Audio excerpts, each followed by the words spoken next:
Mr. Speaker. Chris Hipkins. Thank you very much, Mr. Speaker. Very happy to take a call on the Governor-General Bill, and I just want to pick up a few points there from Keith Locke. I come to this debate both as a Republican myself. I believe that in due course New Zealand will become a republic, but also as a Democrat, in the sense that I believe that it's up to the people of New Zealand to determine when we become a republic. So for those in the United States, they may be a bit confused by somebody standing up and claiming to be both a Republican and a Democrat at the same time. But that is indeed what I'm doing here this afternoon. Because we had a very interesting discussion about this at the Government Administration Select Committee, because there was a submission from the Republicans arguing that this bill needed to go a lot further and it needed to look at the way in which the Governor-General was appointed.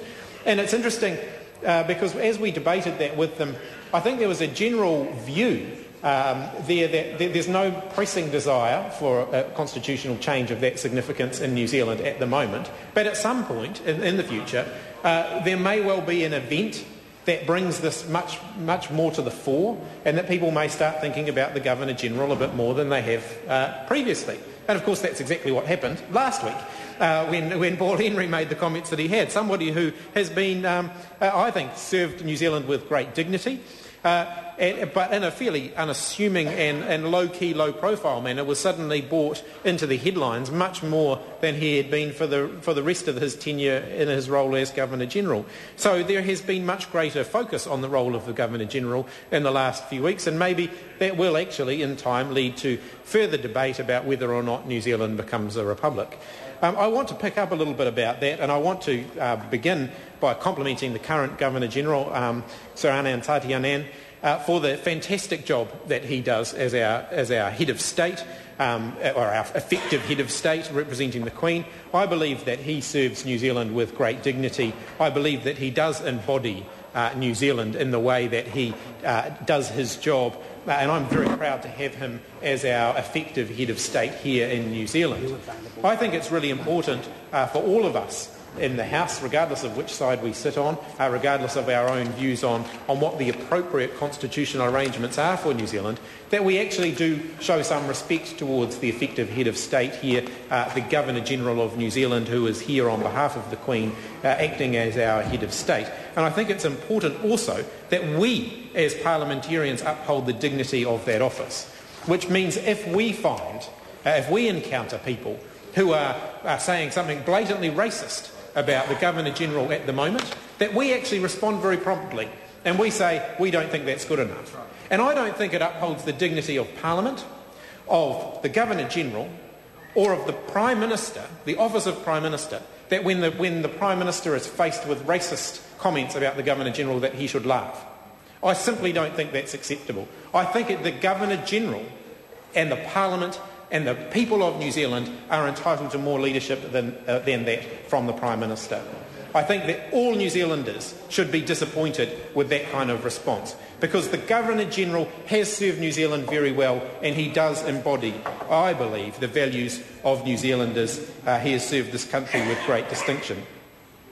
To turn to the specific provisions of the bill, the Labour Party is supporting this bill because we don't believe it's any longer appropriate for the Governor-General to be exempt from income tax. We think that's it's pretty basic, basically, and I think it's quite consistent with the Republicans' argument that the Governor-General not be exempt from income tax, because I think part of my views about I'm a fairly non-hierarchical type of person, an egalitarian, and so part of my desire for New Zealand to move towards a republic is actually to move away from this sort of inherited privilege that the current monarchy represents, and to move to something that's more democratic. So the idea that the head of state, effective head of state, and I think the Governor-General is the effective head of state, that they should be tax exempt isn't right. The previous Labour government asked the Law Commission to conduct the review that led to this bill being before Parliament at the moment, and we are pleased that the findings of the Law Commission are being implemented in full by this piece of legislation. We think that the debate about New Zealand's constitutional arrangements are important. The head of state while the Governor-General, as our effective head of state, while he may keep a relatively low-key, low-profile role, we shouldn't underestimate the importance of the role. Actually, that came into stark relief not just in the last few days with regard to the comments Paul Henry made, but also with some other comments the Prime Minister made around the role of the Governor-General to do with the Canterbury Earthquake Orders in Council, where the Prime Minister actually said that if the Governor-General wasn't happy with the orders in Council, he could refuse to sign them. Now, I actually think that shows an incredible lack of understanding of New Zealand's constitutional framework by our current Prime Minister, because it would be almost unprecedented. I think it would be unprecedented in New Zealand's short history for the Governor-General to refuse to sign something that the Prime Minister was advising them to sign. The Constitutional Convention is that the Governor-General will sign whatever is presented to them by the Prime Minister. The Prime Minister is their chief advisor. They could, but it would be rewriting the Constitution without any reference to the Parliament or to the people of New Zealand, because it has never happened before. It was incredibly naive for the Prime Minister to bat away criticism of the Canterbury earthquake legislation simply by saying, oh, well, the Governor-General can just veto it. That's right. So now we're giving the Governor-General the power to simply go ahead and veto stuff that he decides without any reference to Parliament that he doesn't like. That's absolutely ridiculous. It's a crazy argument for the Prime Minister to be putting forward, and I think it perhaps suggests a lack of understanding on his part of a pretty fundamental provision in our constitutional framework, our unwritten constitutional framework, that actually the Governor-General does follow the will of Parliament and the will of the executive acting on under delegated authority from Parliament, and signs the legislation or the orders put before him or her, if that be the case. The Prime Minister's argument that actually no, they can just veto them is whole new ground, and I think he probably needs to take a bit of a break and think through that a little bit more carefully before he makes those kind of claims again in the future. Now, Labor has always been very keen, and I'm certainly very keen to hear people's views on what our future arrangements should be and what kind of a head of state we should have in the future. I was disappointed to see Keith Lock's head of state referenda bill didn't quite make it through. I would have liked to have seen that debate happen, and I would like to have seen New Zealanders have the opportunity to have a say on it. I think that the country's probably quite evenly divided, quite evenly balanced between whether or not we want to be a republic now or whether we want to wait till later. But I think if we ask the second question, do we want to be a republic eventually? I think most New Zealanders would like to be a republic eventually. And a lot of people will say, well, when the current Queen's reign ends, that would be the time for us to become a republic. Well, we can't wait. If that's what we want to do, we can't actually wait until that event happens. We'd actually need to take steps in the intervening period to put in place whatever alternative arrangements we would want to have.